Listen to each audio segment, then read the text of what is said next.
I, 30F, am getting married in about a month to my best friend, 35M. I did not grow up knowing my dad, 55M, very well, as him and my mom divorced when I was an infant. He remarried and had several kids with his new wife, who hates my very existence.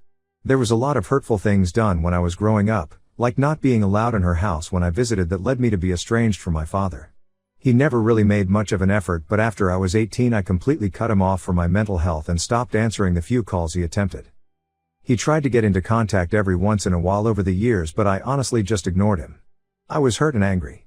About a year ago I got back into contact with some extended family on his side and have been forging a good bond with all of them. I invited them all to our wedding and they have been amazing. Eventually I started speaking with my dad as well back around Christmas, and it was tense at first, but I decided to just give him a chance. We have slowly been getting a semblance of a relationship back, and I saw him in person with my fiancée a couple months ago. His wife is not pleased at all, and apparently their kids, my half-siblings, all adults, are also upset about it. I think there were threats of divorce, but my dad still decided to go to my wedding. After a ton of thought, I asked my dad if he wanted to walk me down the aisle, as I have been hopeful for a better relationship, but he turned me down.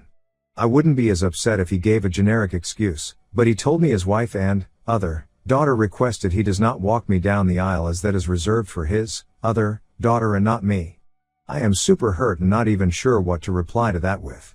He offered to stand at the front and give me away instead, but that isn't what I want. My fiancé thinks we should uninvite him and move on, but I'm not sure if that is the best course of action. He is coming from out of state with the rest of his family, so he already bought a plane ticket and hotel room. Part of me thinks to just politely turn him down, have him as a regular guest, and then just stop talking to him again after the wedding. My mom isn't coming to my wedding because she lives really far away, so I don't really have any other immediate family coming. I'm not sure what the best course of action is, and the wedding is getting super close, so I have to make a decision soon. Edit. Wow, this post has blown up. Thank you all so much for the advice and comforting words. To answer some common questions I am seeing, no, his wife and my half-siblings are not attending the wedding. I invited them, but they won't even meet me, let alone go to the wedding. He has 2 sons and a daughter with this new wife, all in their 20s. I am not sure if my dad cheated on my mom with my stepmom. My mom, through all her faults, never actually said a bad word about him. He did marry my stepmom by the time I was 2 years old though, so there wasn't much time in between marriages. They are also very Christian in the worst way, as in they don't really follow what they claim to believe. My mom cannot fly as she has panic attacks. She also is actually a worse parent than my dad in a lot of ways, believe it or not. I have no male relatives to walk me down the aisle.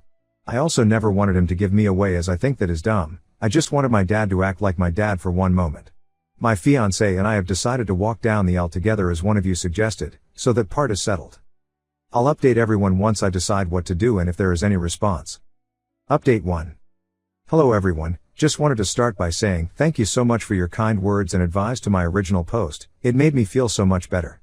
We had an amazing wedding and honeymoon. Everything went really well. My husband wants to thank everyone who said some form of listen to your fiancé, haha.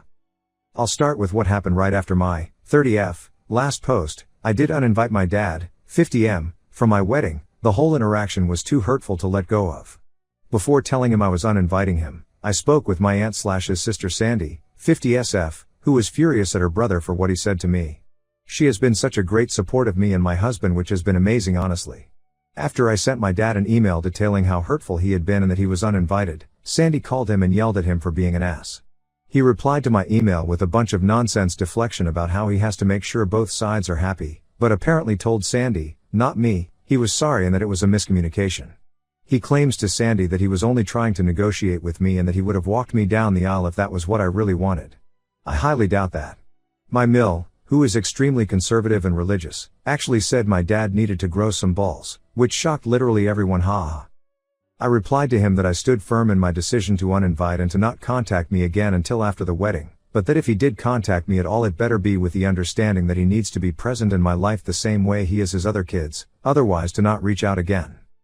Around this time, right before the wedding, I called my mom and asked her about what really happened with her and my dad when I was a baby, because she never talked about it with me growing up. Unlike my dad and stepmom, my mom never once said anything bad about my dad to me. She was always neutral/positive about him, which I have since thanked her for, as it let me come to my own conclusions about what a deadbeat he is. My mom and I had a good cry about everything, and she let me know how abusive and awful my dad was to her when I was a baby after they split up. I also found out that he married his new wife when I was less than a year old, which is insane considering my parents were still 100% together the day I was born.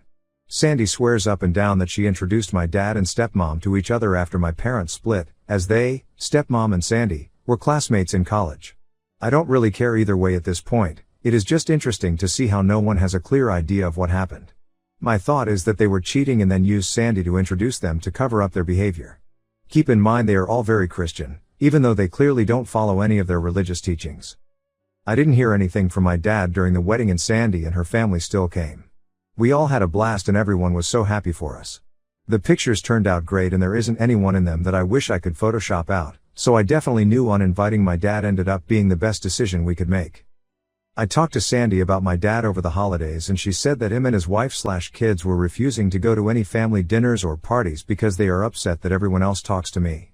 I have been in regular contact with Sandy, my uncle Jerry, and all of their kids, which makes my stepmom feel betrayed. Sandy is pissed at her because they used to be friends but never understood what her issue was with me. I found out my stepmom treated me like crap the second she had her first kid when I was still a toddler, which probably doesn't surprise anyone. I didn't hear from my dad all through December, but finally in late January I got a random email from him. He sent a long email blaming me for him not being in my life, telling me his wife and kids are more important, but that we need to still be in each other's lives.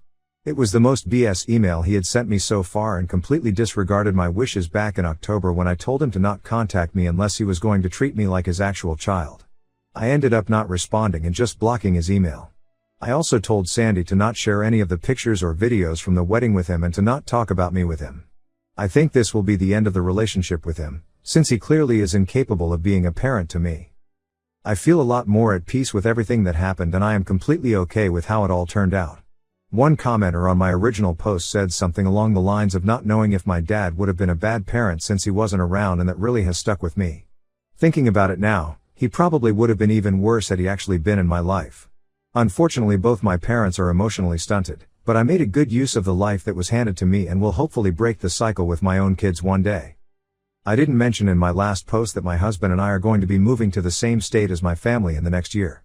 I was worried at first being closer to my dad, but honestly he and his bitter wife and kids can do whatever they want. I'm just going to live my life how I want to. We were planning on moving to this state before I ever got back in contact with my family, so we will continue to do what is best for us.